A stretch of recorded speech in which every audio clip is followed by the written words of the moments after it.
السلام علیکم ورحمۃ اللہ وبرکاتہ۔ 3 ہفتوں کے بعد نہید ایک اجڑے ہوئے قلعے کے ایک کمرے میں بستر پر لیٹی ہوئی تھی۔ برہمن آباد سے 20 کوس کے فاصلے پر ایک گھنے جنگل میں یہ قلعہ کسی زمانے میں گنگو اور اس کے ساتھیوں کی قیام گاہ تھی۔ چند دنوں سے گنگو اور اس کے ساتھی پھر سے ان پرانے کھنڈرات کو آباد کر چکے تھے۔ نہید کے زخم اور بخار سے گنگو کو سخت تشویش تھی، اور یہی وجہ تھی کہ اس نے نہید کے شفایاب ہونے تک ایک ایسی جگہ کو اپنی قیام گاہ بنایا تھا جو گرد و پیش کے خطرات سے محفوظ تھی۔ گنگو لوٹ مار کی قسم کھا چکا تھا۔ اسے ایک خاص مقصد کے لیے اپنے ساتھیوں کے لیے گھوڑوں اور دوسرے ساز و سامان کی ضرورت تھی۔ جہاز غرق ہو جانے کے بعد اس کے پاس صرف 4 بیش قیمت ہیرے رہ گئے تھے جنہیں وہ اپنے پاس ہر وقت رکھتا تھا۔ وہ ایک گجراتی تاجر کا بھیس بدل کر برہمن آباد پہنچا۔ وہاں پر صرف 2 ہیرے بیچنے سے اسے اس قدر رقم مل گئی جو اس کے تمام ساتھیوں کو گھوڑے، تلواریں اور کھانے پینے کا سامان مہیا کرنے کے لیے کافی ثابت ہوئی۔ گنگو کو دیبل کے آس پاس اگر کوئی ایس قسم کی جائے پناہ مل جاتی تو یقیناً اسے اپنی وہ سرگرمیوں کا مرکز بناتا، لیکن وہاں کوئی موزوں جگہ نہ ہونے کے علاوہ گنگو کو یہ بھی یقین تھا کہ قیدیوں کو برہمن آباد یا ارور میں راجا کے سامنے ضرور پیش کیا جائے گا۔ چند دنوں سے گنگو کے ساتھی دیبل اور برہمن آباد کے تمام راستوں پر پہرا دے رہے تھے۔ گنگو کی نیت کے متعلق خالد کے تمام شکوک رفع ہو چکے تھے۔ مایا دیوی بھی دن رات نہید کی تیمارداری کر کے گنگو کو کسی حد تک اپنی نیک نیتی کا ثبوت دے چکی تھی، نہید کے شبہات دور کر چکی تھی، لیکن خالد پر اس کی کسی بات کا اثر نہ ہوا۔ اس کے لیے گویا وہ تھے ہی نہیں۔ وہ تیمارداری کے لیے نہید کے پاس بیٹھتا، وہ اس کے سامنے نہید کے زخم کی مرہم پٹی کرتی، اسے دوائی کھلاتی، اس کا سر دباتی اور خالد کو اپنی طرف متوجہ کرنے کے لیے اپنے ارادوں کے خلاف کئی بار یہ الفاظ دہراتی: آپ کی بہن کی طبیعت اب ٹھیک ہے، زخم جلد اچھا ہو جائے گا، بہن نہید اب تندرست ہے، آپ پریشان نہ ہوں، خدا آپ کی مدد کرے گا۔ لیکن خالد کی طرف سے کوئی جواب نہ پا کر وہ یہ محسوس کرتی کہ خالد کی آنکھیں اور کان اس کے لیے بند ہو چکے ہیں۔ دریائے سندھ کے نہانے سے اس مقام تک کشتی کے طویل سفر میں بھی یہی حالت تھی۔ دریا میں وہی پانی تھا جسے وہ سمندر میں دیکھ چکی تھی۔ ہر صبح وہی سورج نمودار ہوتا اور شام کے وقت انہی چاند اور ستاروں کی محفل سجتی تھی۔ لیکن خالد کے طرز عمل میں تبدیلی کے بعد اس کے لیے کائنات کی تمام رنگینیاں پھیکی پڑ چکی تھیں۔ اگر خالد اس کی مسکراہٹ کا جواب مسکراہٹ سے دے سکتا، اگر وہ فقط ایک بار پوچھ لیتا کہ مایا تم کیسی ہو، اگر اس کے ہاتھ مایا کی آنکھوں سے بے بسی کے آنسو پوچھنے کے لیے معمولی سی آمادگی ظاہر کرتے، تو بھائی کی جدائی کے احساس کے باوجود وہ اس بات پر خوش ہوتی کہ قدرت نے دیبل سے ان کے راستے جدا نہیں کیے۔ وہ جہاز پر سفر کے دوران اکثر یہ سوچا کرتی تھی کہ کاش خالد کے ساتھ اس کا سفر ختم نہ ہو، کاش کوئی طوفان جہاز کا رخ بدل دے اور وہ خالد کے ساتھ کسی ایسے جزیرے میں پہنچ جائے جہاں صاف و شفاف پانی کی ندیاں بہتی ہوں، آبشاریں محبت کے گیت گاتی ہوں، سدا بہار درخت لہلہاتے ہوں، گہری جھیل میں کنول کھلتے ہوں۔ دیبل کی بندرگاہ کی پہلی جھلک دیکھنے کے بعد تھوڑی دیر کے لیے اس کے سپنوں کی رنگین دنیا درہم برہم ہوئی، لیکن قدرت نے جب انہیں جہاز کی بجائے ایک کشتی پر سوار کر دیا تو مایا دیوی پھر سپنوں کی ایک نئی دنیا آباد کرنے لگی۔ لیکن دیبل کے حادثے نے ایک جیتے جاگتے نوجوان کو ایک پتھر کا مجسمہ بنا دیا تھا۔ محبت اور وفا کی دیوی کی ملتجی اور مطمئن نگاہوں کے جواب میں خالد کی آنکھوں میں نفرت اور حقارت کے سوا کچھ نہ تھا۔ ان لوگوں میں صرف نہید ایسی تھی جسے یہ یقین تھا کہ دیبل کے حادثے سے مایا دیوی کا کوئی تعلق نہیں۔ وہ ایک عورت کی ذکاوت حس سے مایا کی ذہنی کشمکش کا اندازہ کر چکی تھی۔ اسے جب بھی موقع ملتا وہ خالد کے سامنے مایا کی پاکیزگی، اس کی معصومیت اور اس کی حیا کا ذکر چھیڑ دیتی۔ خالد گفتگو کا موضوع بدلنے کی کوشش کرتا تو وہ کہتی: خالد تمہارا دل بہت سخت ہے، تم دیکھتے نہیں اس کا سرخ و سفید چہرہ دوپہر کے پھول کی طرح مرجھا گیا ہے۔ اس کا بھائی برا صحیح لیکن میرا دل گواہی دیتا ہے کہ وہ معصوم ہے، وہ تمہیں اپنی آخری پناہ خیال کرتی ہے، تم اسے تسلی دے سکتے ہو۔ اور وہ اب یہاں تک کہہ چکی ہے کہ اگر اس کے بھائی کا واقعی اس سازش میں شریک ہوا تو وہ اس کے پاس جانے سے مرنا بہتر سمجھتی ہے۔ اور وہ جواب دیتا، میں دوپہر کے وقت چراغ کی ضرورت محسوس نہیں کرتا، میں جو کچھ دیکھ چکا ہوں اس کے بعد اس لڑکی کے متعلق اپنی رائے بدلنا میرے بس کی بات نہیں۔ چند دن اس قلعے میں رہنے کے بعد نہید چلنے پھرنے کے قابل ہو گئی، لیکن تیر کا زخم ابھی تک مندمل نہیں ہوا تھا۔ خالد کبھی کبھی سواروں کی کسی ٹولی کے ساتھ گشت کے لیے چلا جاتا تھا۔ ایک شام مختلف اطراف سے سپاہیوں کی تمام ٹولیاں واپس آ گئیں، لیکن خالد اور اس کے ساتھی 4 واپس نہ آئے۔ نہید نماز مغرب کے بعد اپنے بھائی کی خیریت کے لیے دعا کر رہی تھی۔ گنگو اپنے چند ساتھیوں کو خالد کی تلاش میں روانہ کر کے ایک اونچے درخت پر چڑھ کر اس کی راہ دیکھ رہا تھا۔ مایا قلعے سے باہر نکل کر گھنے درختوں سے ادھر ادھر جھانک رہی تھی۔ اچانک اسے دور سے گھوڑوں کی ٹاپ سنائی دی۔ اس کا دل دھڑکنے لگا اور وہ تیزی سے قدم اٹھاتی ہوئی آگے بڑھی۔ اس کا دامن ایک جھاڑی کے کانٹوں سے الجھ گیا۔ وہ کانٹوں کو الگ کر رہی تھی کہ جھاڑیوں کے عقب سے خالد اور دوسرے ساتھی نمودار ہوئے۔ خالد نے گھوڑا روکتے ہوئے پوچھا، میری بہن کیسی ہے؟ کانوں کے راستے یہ الفاظ مایا کے دل میں اتر گئے۔ وہ خالد کی طرف دیکھنے لگی۔ خاردار جھاڑی کی چند شاخیں جو اس نے بڑی مشکل سے اپنے دامن سے جدا کی تھیں اس کے ہاتھ سے چھوٹ کر پھر اس کے دامن میں الجھ گئیں۔ خالد نے پھر کہا، بتاؤ میری بہن ٹھیک ہے نا؟ مایا نے چونک کر جواب دیا، وہ بالکل ٹھیک ہیں، آپ نے بہت دیر لگائی۔ تم یہاں کیا کر رہی ہو؟ میں کچھ نہیں، یہ کہہ کر مایا پھر اپنے دامن کو کانٹوں سے چھڑانے لگی، لیکن اس کی نگاہیں خالد پر گڑی ہوئی تھیں۔ خالد گھوڑے سے اترا اور اس کے ساتھی ایک دوسرے سے نگاہوں میں دیکھتے اور مسکراتے ہوئے آگے نکل گئے۔ خالد شاخوں کو ایک ایک کر کے اس کے دامن سے الگ کرنے لگا۔ مایا کا تنفس تیز ہو رہا تھا، اس کی آنکھوں میں تشکر کے آنسو ابلنے لگے۔ اس نے اپنا کامتا ہاتھ خالد کے ہاتھ پر رکھ دیا۔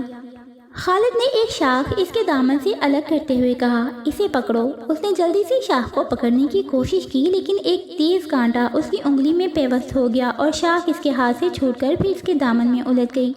مایا کانٹے کی تکلیف کے باوجود مسکرائی۔ تشکر کے آنسوں میں بھیگی ہوئی مسکراہٹ نے اس کا چہرہ شبنم آلود پھول سے کہیں زیادہ دل فریب بنا دیا۔ خالد نے اس کی طرف دیکھا اور آنکھیں جھکاتے ہوئے کہا، لاؤ میں نکال دوں۔ مایا نے کچھ کہے بغیر اپنا ہاتھ اس کی طرف بڑھا دیا۔ خالد کانٹا نکال کر پھر جھاڑی کی طرف متوجہ ہوا۔ اس سے پوچھا، تم یہاں کیوں آئیں؟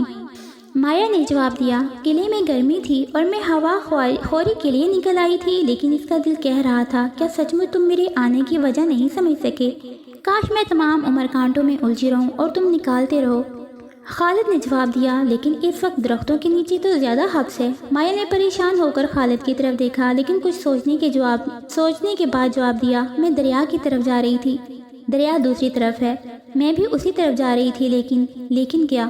گھوڑوں کی ٹاپ سن کر اس طرف لوٹ آئی۔ آج آپ نے بہت دیر کر دی، میں بہت پریشان تھی۔ میں تمہاری پریشانی کی وجہ نہیں سمجھ سکا۔ اگر میں اور زبیر اپنے دوسرے ساتھیوں کی طرح قید میں ہوتے تو تمہیں بہت اطمینان ہوتا، لیکن میں تمہیں یقین دلاتا ہوں کہ میں اب بھی قید میں ہوں۔ میں تمہارے بھائی کی طرح اپنی بہن کو چھوڑ کر نہیں جا سکتا۔ مایا کے دل میں ایک چرخا لگا۔ وہ دیر تک بے حس و حرکت کھڑی رہی۔ اس نے خلاف معمول خالد کی طرف ٹٹکی باندھ کر دیکھا اور اس کی چمکتی ہوئی پتلیوں میں ایک بار پھر پانی کے دھندلے نقاب چھا گئے۔ یہ نقاب ابھر کر چھلکتے ہوئے آنسوں میں تبدیل ہو گئے۔ پلکیں انہیں زیادہ سہارا نہ دے سکی اور دو چمکتے ہوئے موتی رخساروں پر ہلکی ہلکی لکیریں چھوڑتے ہوئے ہونٹوں پر آ رکے۔ مایا نے اپنا چہرہ دوپٹے میں چھپا لیا۔ چلو اب دیر ہو رہی ہے۔ خالد کی آواز سن کر مایا نے چونک کر چہرے سے ہاتھ اٹھائے۔ اس کا دامن کانٹوں سے الگ ہو چکا تھا اور خالد گھوڑے کی باگ پکڑ کر جانے کے لیے تیار کھڑا تھا۔ وہ بولی، آپ جائیں، میں خود آ جاؤں گی، لیکن میں آپ سے آخری بار صرف یہ بات کہنا چاہتی ہوں کہ میں بے قصور ہوں۔ اگر میرا بھائی اس سازش میں شریک تھا تو بھی یہ انصاف نہیں کہ اس کے پاپ کی سزا مجھے ملے۔ خالد نے جواب دیا، میں تمہیں سزا نہیں دینا چاہتا، تمہیں بہت جلد تمہارے بھائی کے پاس پہنچا دیا جائے گا۔ تمہارا بھائی بھی تم سے دور نہیں، وہ یہاں سے 4 کوس دور دریا کے کنارے ایک ٹیلے پر پڑاؤ ڈالے ہوئے ہے۔ وہ راجا سے انعام حاصل کرنے کے لیے قیدیوں کو برہمن آباد لے جا رہا ہے۔ اس کے ساتھ دیبل کا حاکم بھی ہے۔ کل تک وہ برہمن آباد پہنچ جائیں گے۔ شاید آج رات ہی تمہارے بھائی کے پاس ہمارا پیغام پہنچ جائے، اور اگر اس نے قیدیوں کو چھوڑنا منظور کر لیا تو تمہیں اس کے پاس پہنچا دیا جائے گا۔ میں شروع سے اس بات کا حامی نہ تھا کہ تمہیں یہاں رکھا جائے۔ ہمارا اخلاق ہمیں یہ اجازت نہیں دیتا کہ ہم ایک بے بس عورت پر ہاتھ اٹھائیں۔ تم اطمینان رکھو۔ آپ کو کس نے بتایا میرا بھائی قیدیوں کو لے جا رہا ہے؟ کیا یہ ممکن نہیں کہ پرتاب کے ساتھ وہ بھی ایک قیدی کی حیثیت میں جا رہا ہو؟ میں آج خود اپنی آنکھوں سے دیکھ آیا ہوں، وہ ایک مشکی گھوڑے پر سوار تھا اور قیدی بیل گاڑیوں میں پایا زنجیر تھے۔ چلو اب دیر ہو رہی ہے، گنگو میرا انتظار کر رہا ہوگا، آپ جائیں میں ابھی آتی ہوں۔ خالد گھوڑے کی باگ پکڑ کر پیدل چلتا ہوا قلعے کے دروازے تک پہنچا۔ گنگو باہر اس کا انتظار میں کھڑا تھا۔ اس نے مسکراتے ہوئے پوچھا، خالد مایا کو کہاں چھوڑائے؟ خالد نے بے پرواہی سے جواب دیا، وہ آ رہی ہے، رات ہو رہی ہے، تم اسے ساتھ کیوں نہ لے آئے؟ آپ لے آئیں، وہ کہتی تھی تم جاؤ میں ابھی آتی ہوں۔ گنگو نے مسکراتے ہوئے کہا، یہ عورت بھی عجیب مخلوق ہے، وہ چھپ چھپ کر تمہاری راہ دے سکتی ہے، تمہارے لیے کانٹوں میں الجھ سکتی ہے، لیکن تم ذرا اس کی طرف مائل ہوئے اور وہ وحشی ہرنی کی طرح کترا کر بھاگی۔